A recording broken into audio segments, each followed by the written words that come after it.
What's up, everybody? Today's video is going to be a little bit of a longer one. I'm going to post a bunch of links in the description box, so if you don't want to stick around, just feel free to kind of browse through the links or whatever. I put it in a PowerPoint format just because this was a presentation I gave at school about a year ago almost now, basically on pain and Ronald Melzack's. For those of you who aren't familiar with the gate theory of pain, this is Ronald Melzack. He was, co-founder, I guess, if you will, of that with, I believe his name is Richard Wall, but don't quote me on that. Anyway, he came out with a new theory, like early 2000s-ish, and it's just kind of like a more up-to-date look at as far as specifically chronic pain. But anyways, before I kind of ramble, I'll kind of get into it. So here we go. So as I said, Ronald Melzack's new theory. This is the Neuro matrix theory of pain, and I realize a lot of these words might be kind of confusing to the layperson, but I'm going to explain everything as best that I can.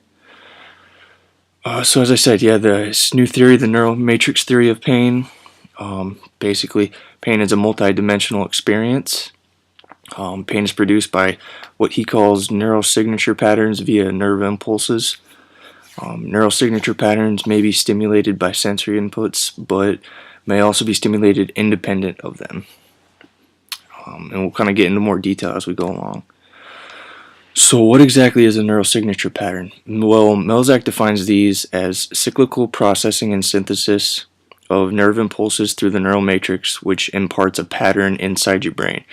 And you can think of the neural matrix basically as a neural network or like a sensory map, kind of sort of within the brain itself. Kind of like a side note, as I said in here, I highly stress this point that tissue, with what we know now as far as pain physiology and increasing our awareness basically of neuroscience, and those two kind of go hand in hand. Tissue injury does not equate to pain, and pain does not equate to tissue injury.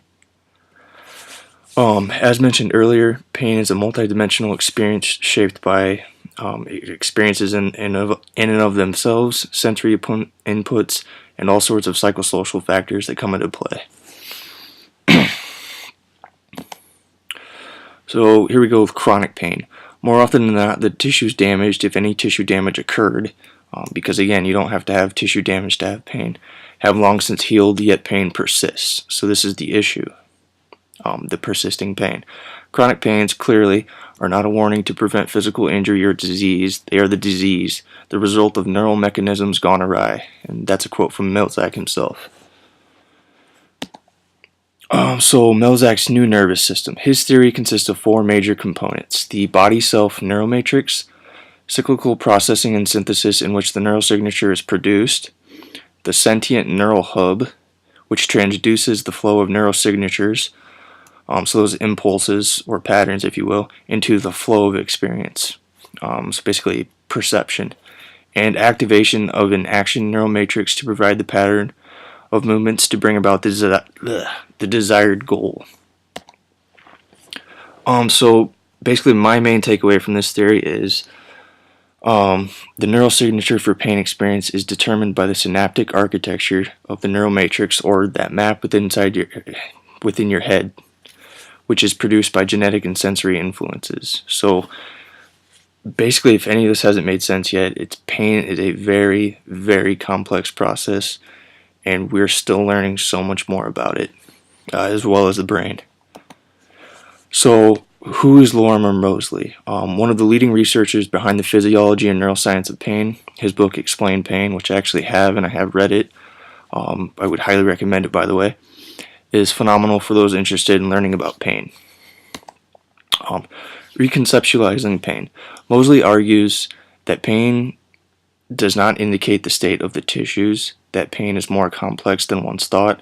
As pain persists, the relationship between the state of the tissues and pain becomes less predictable. And lastly, that pain can be viewed as a direct correlate of the perception that tissue is in danger. Okay, so more from his paper or from his book. Moreover, when education about pain biology is incorporated in physiotherapy, physical therapy, management of patients with chronic pain, and disability are reduced. Also, he has a website called bodyandmind.org. I'll link it in the description box. Sorry, just a little side note. Unrelated to the paper, but a great quote from Greg Lehman, who's a chiropractor and a PT. Honestly, I think this is a phenomenal quote, by the way. The problem is that finding out what is going on in the tissues can really scare people about the condition of their body, which can make pain and disability worse. I have many clients who have been told that they have scoliosis, their knee is bone on bone, they have a bulging disc, or the neck of an 80-year-old.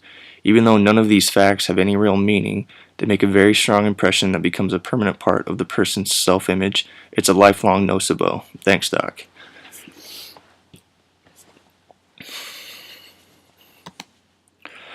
So here we bring in Adrian Liu, and he comprised the first ever systematic literature review of what's called T&E, or Therapeutic Neuroscience Education. So he had a literature review that consisted of 8 full-text articles/studies that they chose via a lengthy selection process. He and his team were looking at the efficacy of neuroscience education with patients for the treatment of musculoskeletal disorders, mainly looking at chronic low back pain.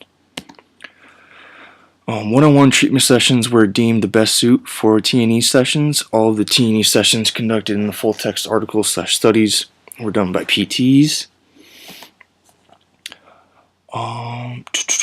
T&E treatment sessions consisted of neurophysiology of pain, no reference to anatomic or pathoanatomic models, no discussion of behavioral or emotional aspects of pain, nociception and nociceptive pathways, neurons, synapses, action potentials, spinal inhibition and facilitation, peripheral sensitization, and central sensitization, and plasticity of the nervous system. All subjects were covered via pictures, examples, metaphors, hand drawings, and workbooks.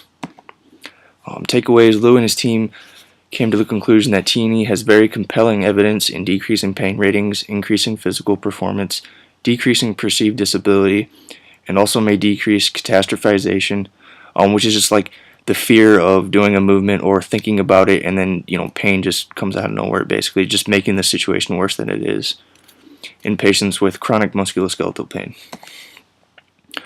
This is a quote from the conclusion of his paper.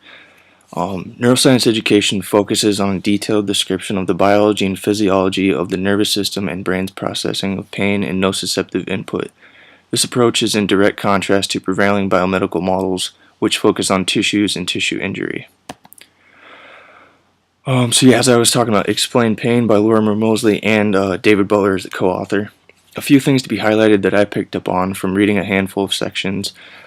After injury, the nervous system becomes overly sensitized, and pain happens to be the response the brain creates to protect the body. So yes, pain is in fact in your head. Not saying that it's not real, because it is very real to the individual, but it is fabricated within your head, and I think that's important to think on that. Basically, I think it's important to know that. Anyways, a question Lorimer gets a lot about pain is it being in the brain. I just kind of said that. Pain is in the brain. Remember the neural network, or the map that I was talking about, and via the spinal cord is able to travel throughout the body. That does not at all mean that pain is not real, but it is created with the brain as a defense mechanism.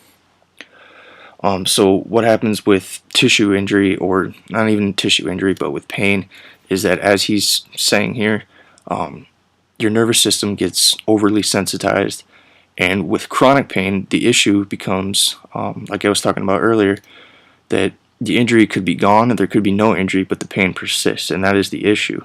In chronic pain, we need to figure out a solution to desensitize your nervous system, so that your threshold as far as where pain starts to kick in decreases back to its original state, or close as possible, if that makes sense. The emphasis with neuroscience education is to de-emphasize tissue injury and to focus on calming down the nervous system, as I was kind of just talking about. This book goes into great detail about the neuroscience behind the pain experience, as well as the physiology behind it all. I highly recommend it to those interested. So Corey Zimney, he was a PT that I did some observation with during my schooling time. And I realized a case report is, other than expert opinion, is one of the weakest forms of evidence, but I just thought it was kind of interesting, and it was a PT that I actually knew, so I thought it was kind of cool.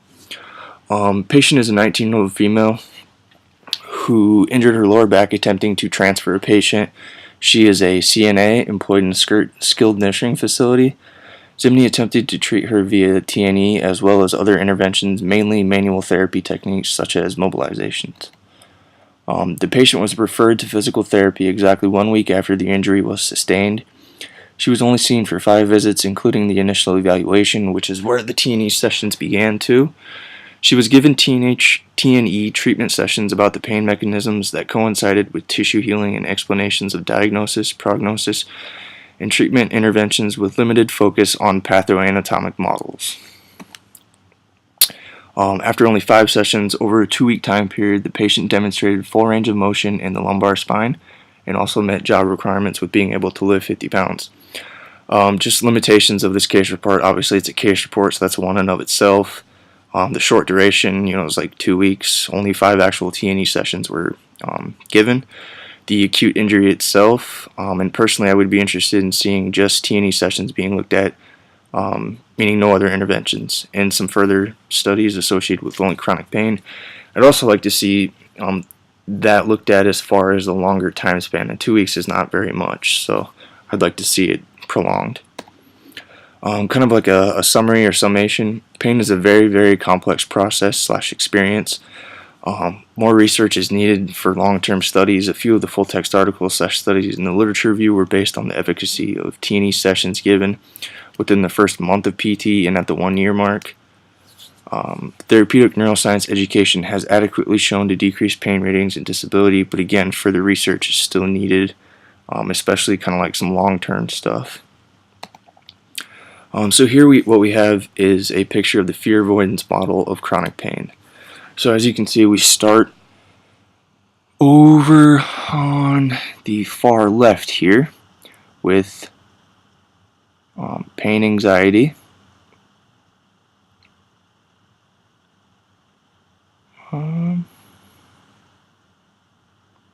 Or, we could start at the bottom too, negative affectivity.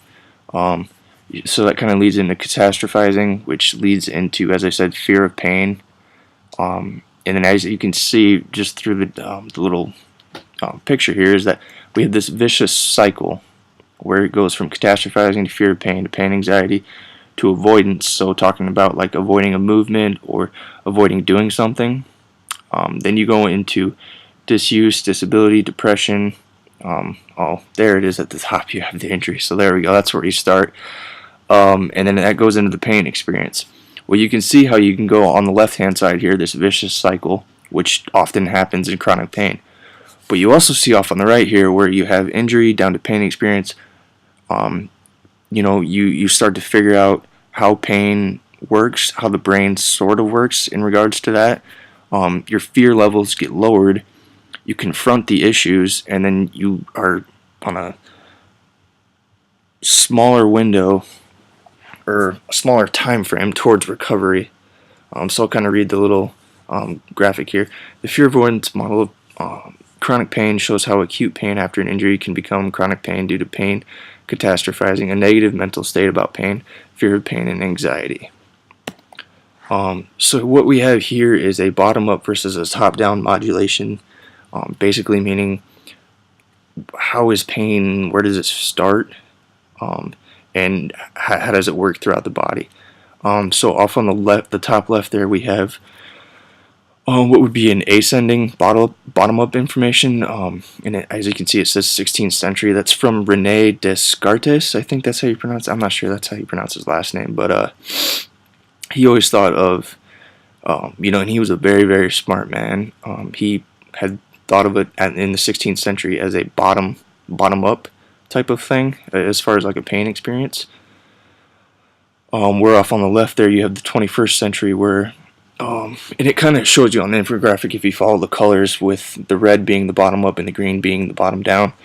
I think Lorimer Moseley said it. I'm going to kind of paraphrase it. Rene Descartes was a very, very smart man, but he was wrong. So you have the top-down modulation, where the pain experience is started in the brain, works itself down. So as you can see around the brain, at least in the infographic here, we have prior experiences, attention/expectation, mood, anxiety, depression, neurochemical and structural changes, genetics play a role, sensitization, peripheral and central. And there's the works cited. I'm going to post some other links that I think are good, and feel free to leave some comments below, I guess, if you have questions. I'll try to answer them to the best of my ability, or direct you down the right path, so to speak. But yeah, as I said, I'm going to post some. I'm going to post some links in the description box, but this is just kind of a more basic introduction into current theories of pain, or the current theory of pain. And I guess in the future, there's some other things that I could do with this. But yeah, as always, I tried to make this as short as possible, but have a nice day, guys.